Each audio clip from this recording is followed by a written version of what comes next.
বৌমা, কত রান্না পড়ে আছে, ওদিকে মেয়ে জামাই সব এলো বলে। মা, একটা কথা বলার ছিল। বাবা বলছিল আজ আপনার ছেলেকে নিয়ে যদি একবার ঘুরে আসি ও বাড়ি থেকে। তুমি না থাকলে ওদের যত্নার্থী কে করবে? আমি সমস্ত রান্না করে গুছিয়ে দিয়েই যাব।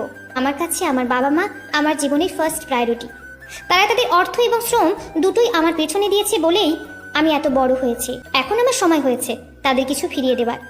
সন্তান হিসেবে এটা আমার কর্তব্য। আর এবাড়ির বউ হিসেবে যে কর্তব্যগুলো আছে সেগুলো, ওই তো একটা ছোট্ট স্কুলে বাচ্চাদের পড়াও। আমার ছেলের অগাধ টাকা দেখে গলায় ঝুলে পড়েছো। অনি, বাবা তুই আমাকে বৃদ্ধাশ্রমে রেখে আয়। কি?